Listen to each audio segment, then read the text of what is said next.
បាទសួស្តីទៅកាន់ពុកម៉ែបងប្អូនណាថ្ងៃនេះជាបានមកសពអ៊ំស្រីនៅខាងភូមិជាលនេះឯងគឺនៅខាងភូមិថ្នមបដោយឃុំប្រដាក់ស្រុកបន្ទាយស្រីអ៊ំស្រីគាត់បានស្លាប់ទៅក៏គាត់មានជីវភាពខ្វះខាតដែរបងប្អូនបាទនេះពូជាលក៏មានទឹកចិត្តបន្តិចតួចដើម្បីចូលរួមបន់សពអ៊ំស្រីចំនួន30,000ដែរបកលលុយឲ្យទៅកូនអ៊ំស្រីដែលគាត់អ៊ំស្រីគាត់មានជំងឺប្រចាំកាយបងប្អូនណាដល់ពេលទៅគាត់មានខ្វះខាតខ្លាំងហើយក៏អាការខ្វះខាតគឺវាពិបាកណាស់បងប្អូនបាទដូចយើងឃើញស្រាប់ហើយបងប្អូននេះហៅ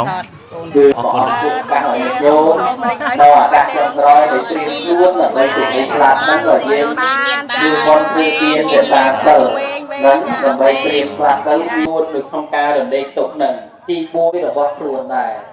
ជួយឈឺឆ្អាលសម្រាប់ទុកដល់អ្នកអំពើល្អតែងបានទទួលនូវផលល្អនេះឯងហើយព្រឹកល្អដោយទ្វាទាំង3គឺចក្ខណៈនេះទេគង់មានជំនឿខ្លះសំខាន់តែគិត